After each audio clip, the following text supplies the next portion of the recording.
Fable is shaping up to be one of 2027's biggest games, and here at Gamescom, we got to see a little more of it to hold us over until then. Here to tell me all about it, it's Ralph Fulton from Playground Games. Game Director Ralph Fulton, how the hell are you?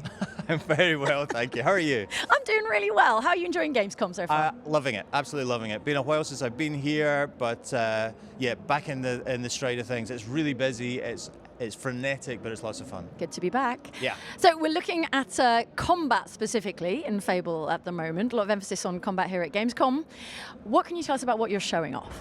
No, I think almost with everything we've started working on in this game, we always go back and look at the original trilogy first, right? And that's not to say that we're remaking that game. This is kind of a reboot. We've been really clear about that. The other thing we always do is we look at what are the games that we aspire to be like, that we'd love to stand alongside in the current market, because obviously the original trilogy is like a couple of decades old now, right? So we look at both of those places and figure out where we want to go. Now, combat for us is one of the many things in Fable that we'd never done before as a studio, right? So there was a huge learning process there. We were able to hire in a bunch of folks who had done combat and a bunch of other games that we admired and really learn from them about it. But the root of the combat system, I think, in our game is still inspired by the philosophy of the original trilogy, that they were all about strength, skill, and will, which really was about the combination of melee weapons and ranged weapons and like magical abilities, which are magical abilities being the thing that really sets heroes in Albion apart from the ordinary folks. So that philosophy is still there. What we've tried to do is really, I guess, bring it up to date. We want the player to be able to move between melee and ranged and magic seamlessly, fluidly, really simply, and stylishly, I think, as well, so that you can really show off what being a hero is all about. And for people who won't get their hands on it here at Gamescom, like, how is that going to feel like vis-a-vis the original games, like sort of one button kind of emphasis, that very streamlined, simple kind of combat? Yeah, so definitely not one button. That's not a place we've gone with this. Extremely difficult to do that and still maintain player agency, right? So being able to choose what it is that you're working, you're wanting to use at any given point. So as you can see here, this player is very easily and seamlessly combining magical spells and that repeater crossbow, which is kind of as close to a machine gun as you get in this kind of game, and then this massive hammer, which rounds out. Hammer. Everybody loves a massive hammer. So yeah, this is I guess a fairly powerful loadout that this player is running with.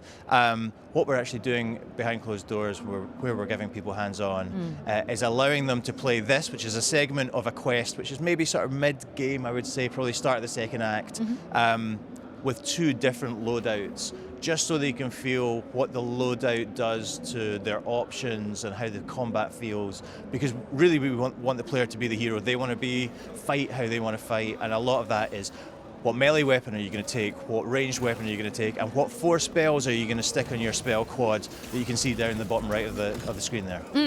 I was looking at some gameplay earlier and I saw the magical blade spell. Yes. Personal favourite, I think, like iconic. Iconic. We could Fable not spell. leave that out. We Absolutely. Felt. Yeah. What kind of other spells can we expect, and what variety? Like how many spells? What kind of diversity of spells? So. It's a good question, actually. I should probably have learned the numbers before I came on here. But I'll talk to you about the spells that we have here. You just saw lightning. That's on cooldown right now. We love lightning. We've actually included it in both of the loadouts in the hands-on. Just because it combines really well with other spells, like Suspend, for example, and it also looks super cool. When it's leveled up to its max, you get this great chain lightning effect that happens, super powerful. Bags of fun in a sort of big enemy dungeon like this one. We also have Fireball, again, classic. Can't not have Fireball. Can't not. Yeah. That's, again, like all of our spells, you can level it up. So, when you first get it, which is actually when your heroic powers emerge for the first time in childhood. So it's your first spell? It is the first thing that comes to you when you're in great peril and you're protecting your adoptive brother. It's a fireball that comes out. I don't know if that's ever happened to you. It didn't happen to me, but it happens to your character right at the start of the game. So that's one you have right from the start of the game. Actually, I noticed it's not equipped in this particular loadout, but we'll keep talking about it because it's fun. and then you can level it up, and obviously it increases in power and splash damage and what have you. But what we do have here is a push spell. So that's more of a crowd control spell. You're not going to do an enormous amount of damage with push, as you'd expect, but if you're getting overwhelmed, it's a great way just to get these guys away from you, and if you're near a ledge, it's a super fun way to send them tumbling to their demise. Yes, please, personal fave. How kind of class dependent? I know we're not talking classes in the kind of strict sense, but like, how fluidly can you move between these? Very fluidly, and insofar as honestly we don't really observe classes or class distinctions in this game. Lots of RPGs do it. Nothing against that. It can be a great thing. Not for you though. Not for us.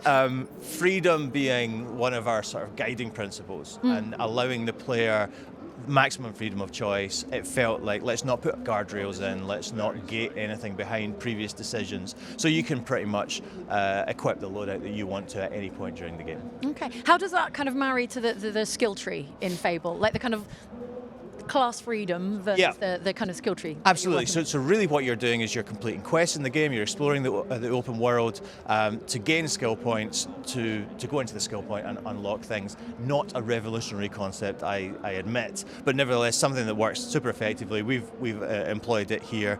And then it's really about picking the spells or the skills or the abilities that you want, that complement how you want to go into a fight. Because really that skill tree is predominantly about how you're going to go and fight enemies, creatures, and what have you that you encounter through your heroic journey. Okay, so I really love magic blades, and I just want to get to the end of that kind of branch and get the highest version of magic blades. Yes, so, absolutely. Okay, cool. Can you respec your skill tree, and does that cost you? You honestly don't need to, because we don't stop you earning, and we will allow you through play to earn everything in the skill tree, so you can just almost respec for free, I guess, is how it works. Okay, so by the end of the game, you might just have literally everything in every branch of the entire skill tree. And again, we went back and forth on that. There's something we had a lot of discussions about in the studio, and there was a camp who were very much into sort of consequence-based progression. If you make a decision here, then that is going to put you on a path that you would need to respec and pay to move. But where we went ultimately is just in service of being the hero you want to be, allowing you maximum agency, maximum freedom of choice. That's the direction we've gone. Okay, so like moving away from the idea that to have this, you're going to have to sacrifice this other thing. Exactly. Okay. All right. What are we looking at now? That was some lightning, I believe. That was some lightning, and it was chaining around, and that was a perfect evade. So that, again, that's a skill that you can buy from the skill tree and become super effective if you're an evader rather than a blocker. And as we've worked in this game, we've found out that people are one or other. Okay. I love a bit of evading myself. So perfect evade is a great way of turning evade into a really devastating attack, which I'm sure we will see as we move forward. Again, they smash up good with this massive hammer. It is absolutely the right melee choice for this particular dungeon, which comes, as I said, like maybe sort of the start of the second act, kind of mid-game. And we're here with Humphrey the Golden, who you might remember from a showcase trailer we did not so long ago. We are on the hunt for Isabel, who we met in our June showcase trailer, played by the amazing Hayley Atwell. None other, yes. Oh, right, like starry-eyed. And she was brilliant. She plays our main antagonist. I won't say much more about what her role in the game is, but we are looking for her, and to get to her flooded village, we are going through an equally flooded mine, which is populated with members of our undead family. We just shot a wraith there. They are pesky, because if you leave them unguarded, they're going to dive back into the ground and spawn a bunch more of these hollow folk. Hate that. And these pips above the health bar? Yeah. What are these? So these are ways for you to recharge your health. If you're getting low, you press up in the D-pad, you spend one of those just to bump it back up again. And health management is kind of part of the difficulty experience within our combat, our combat in the game.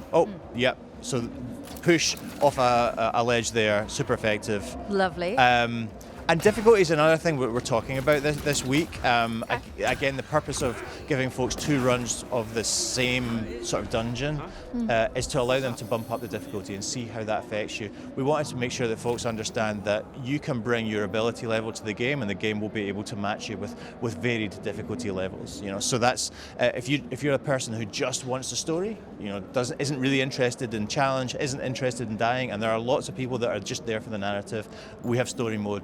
That's for you. But above that, there are then 3 difficulty levels going right the way up to Master, which Master will give you a really big challenge in terms of difficulty, and it's not for the faint-hearted. Or maybe because if you're in it for the sort of life sim, social sim like stuff, then maybe that's the version of the game for you. Exactly. You just want to cruise through the combat and not really worry about dying and not really worry about having to repeat because you want to get back to your multiple spouses or whatever you have. Yeah, that's probably for you. All right, we're running low on time, but since you mentioned Hayley Atwell, when I think of Fable, I think of like iconic British actors. How does that casting process work for you? So we did as well, right? Yeah. And if you go back to those original games and you read through their cast list, it's a who's who. It's unbelievable. We felt like we had to do something similar, but with a more modern cast of British actors, British comedians, who we've been showing off a lot in a bunch of our trailers. Honestly, with someone like Hayley Atwell, and for the character of Isabel, we were just kind of like, okay, who's your dream cast? Oh, so you like Blue Sky? You're totally, like, yeah. If we could get anyone, who would it be? And then when Hayley was interested, we were kind of not flat, and we spoke to her, and she was not massively into games. But super keen on Fable, super keen on the character that we presented to her, and she really brought just incredible discipline and professionalism to the role and to the performance capture process, and it was just a delight to work with. Yeah, she's been very cool so far in what we've seen. Yes. So Ralph, thank you so much. We're running out of time here on the stage. Really looking forward to Fable coming in February next year. February 23rd next year. Thank you for having me. Indeed, thank you so much. All right, Fable hits Xbox Series, PC and PlayStation 5 on February the 23rd. Be sure to stick around for our hands-on impressions of the Fable demo here at Gamescom. That's up next, right here on Gamescom Studio.